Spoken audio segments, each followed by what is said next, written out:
பாஜக கட்சியில் அண்ணாமலை புயல் என்றால் நயினார் நாகேந்திரன் தென்றல் என்று புதுக்கோட்டையில் முன்னாள் மத்திய அமைச்சர் பொன் ராதாகிருஷ்ணன் தெரிவித்தார். புதுக்கோட்டை மாவட்ட பாஜக அலுவலகத்தில் முன்னாள் மத்திய அமைச்சரும் பாஜக தேசிய பொதுக்குழு உறுப்பினருமான பொன் ராதாகிருஷ்ணன் செய்தியாளர்களை சந்தித்தார். அப்போது பாஜக நிர்வாகிகள் எஸ்ஐஆர் பணியில் தீவிரமாக ஈடுபட்டுள்ளது மகிழ்ச்சி அளிப்பதாகவும், இந்த பணியில் தொய்வு ஏற்பட்டு விடக்கூடாது என்பதில் பாஜக மிக கவனமாக இருப்பதாகவும் தெரிவித்தார். தொடர்ந்து நம்பி வந்தவர்களை ஏமாற்றக்கூடிய கட்சி பாஜக கிடையாது என்றும், நம்பி வரக்கூடியவர்கள் எந்த நோக்கத்தோடு வருகிறார்கள் என்பதுதான் முக்கியம் என்றும் குறிப்பிட்ட அவர், தேர்தல் அறிவிப்பு வரும் வரை கூட்டணியில் மாற்றம் ஏற்பட வாய்ப்பு இருப்பதாக தெரிவித்தார். மேலும் பாஜகவில் அண்ணாமலை புயல் என்றால் நயினார் நாகேந்திரன் தென்றல் என்று குறிப்பிட்ட அவர், இருவருக்கும் கட்சியில் உரிய முக்கியத்துவம் அளிக்கப்படுவதாக தெரிவித்தார். நம்பி வந்தவர்களை ஏமாற்றக்கூடிய பழக்கம் பாரதிய ஜனதா கட்சியில் கிடையாது. ஆனால் நம்பி வரக்கூடியவர்கள் எந்த நோக்கத்தோடு வருகிறார்கள் என்பது நாம் பார்க்கணும். அதை வச்சுக்கிட்டு தான் ஏற்கப்பட வேண்டுமா, ஏற்கப்படக்கூடாதா, அல்லது காலம் தாழ்த்தி ஏற்றுக்கொள்ள வேண்டுமா, இதெல்லாம் முடிவு பண்ணும். எஸ்ஐஆர் சாமானிய மக்களின் வாழ்வாதாரத்தை அலைக்கழிக்கும் செயலாக உள்ளது என மதுரையில் நாடாளுமன்ற உறுப்பினர் மாணிக்கம் தாகூர் தெரிவித்துள்ளார். மதுரை மாவட்டம் காண்டே கிராமத்தில் தமிழ்நாடு அரசு வேளாண்மை துறை சார்பில் விவசாயிகள் பயிரிட்டு இருந்த புடலங்காய் தோட்டத்தை பார்வையிட்ட நாடாளுமன்ற உறுப்பினர் மாணிக்கம் தாகூர் பின்னர் செய்தியாளர்களை சந்தித்தார்.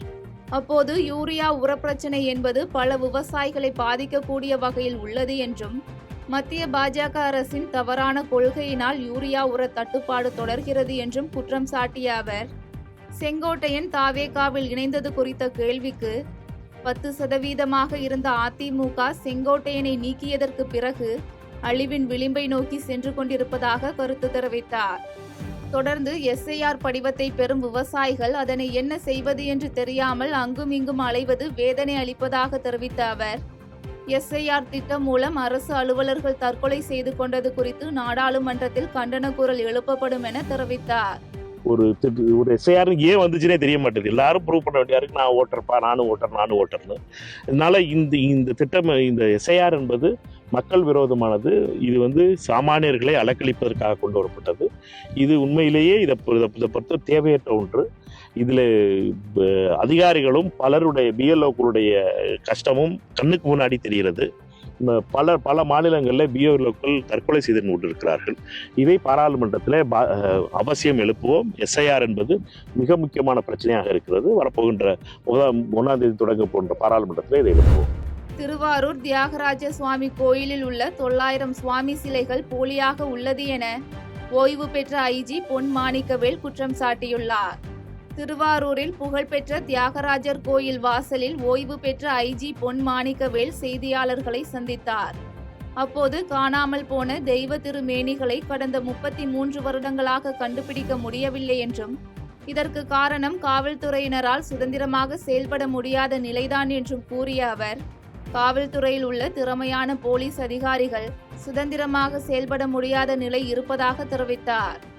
தொடர்ந்து தெய்வ சிலைகளை மீட்பதிலும் பாதுகாப்பதிலும் சமரசம் செய்து கொள்ளக்கூடாது என்று வலியுறுத்திய அவர், இந்த வழக்கில் தான் மீண்டும் பணியாற்றிட தயாராக இருப்பதாக தெரிவித்தார்.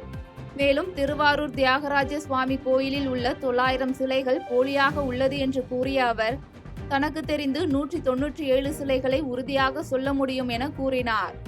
மனுஷங்க இறை நம்பிக்கையாளர்ல இறைவனுக்கு முன்னாடி சத்தியம் பண்ணி சொல்ற 900 தெய்வ திருமேனிகள் உள்ள போலி கண்டுபிடிச்சது நானே 197 கண்டுபிடிச்சிருக்கேன் சார். ஒவ்வொருத்தவங்களும் 2ஆ பிரிஞ்சுக்கிறீங்க, ஏடிஎம்கே டிஎம்கே. இதுல முதல்ல சிலவத இஷ்யூங்கள்ல இருந்து அதுல இருந்து விலகணும்.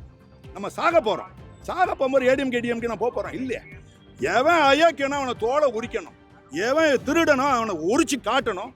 எல்லாராலையும் காட்ட முடியலன்னா கூட ஒரு சில பேர் காட்ட போகும்போது அவங்களுக்கு உறுதுணையா நீங்க வரணும். அதுக்கு தான் சொல்ல வரேன். செங்கம் அருகே தரமற்ற முறையில் நடைபெற்ற சாலை பணி குறித்து கேள்வி எழுப்பிய நபர் மீது தாக்குதல் நடத்திய திமுக நிர்வாகி மீது போலீசார் வழக்கு பதிவு செய்துள்ளனர். திருவண்ணாமலை மாவட்டம் பக்கிரிபாளையம் கிராமத்தில் திமுக மேற்கு ஒன்றிய செயலாளர் மனோகரன் என்பவருக்கு அந்தனூரில் இருந்து பாண்டி நகர் வரை செல்லும் சாலையை அமைக்க சுமார் 87 லட்சம் ரூபாயில் ஒப்பந்தம் வழங்கப்பட்டது. இந்நிலையில் தார் சாலை அமைக்கும் பணி தரமாக இல்லை என்று கேள்வி எழுப்பிய மேல்பள்ளிப்பட்டு கிராமத்தைச் சேர்ந்த சர்மா என்பவரை திமுக நிர்வாகி மனோகரன் சமூக பெயரை பயன்படுத்தி பேசியதால் இருவருக்கும் இடையே தகராறு ஏற்பட்டது. இந்த தகராறில் காயமடைந்த சர்மா செங்கம் மருத்துவமனையில் சிகிச்சைக்காக அனுமதிக்கப்பட்டார். இதனையடுத்து சர்மா அளித்த புகாரின் பேரில் செங்கம் காவல் நிலைய போலீசார் திமுக ஒன்றிய செயலாளர் மனோகரன் மீது வழக்கு பதிவு செய்து தேடி வருகின்றனர். செய்திகளை உடனுக்குடன் தெரிந்து கொள்ள கீழ்க்கண்ட கேபிள் மற்றும் டிடிஎச் நெட்வொர்க்குகளில் எம்நாடு செய்தி தொலைக்காட்சியை காணுங்கள். பாதகம் செய்பவரை கண்டால் நாம் பயம் கொள்ளலாகாது பாப்பா. மோதி மிதித்துவிடு பாப்பா, அவர் முகத்தில் உமிழ்ந்து விடு பாப்பா. அண்மை செய்திகளை உடனுக்குடன் தெரிந்து கொள்ள இணைந்திருங்கள் எம்நாடு தொலைக்காட்சியுடன்.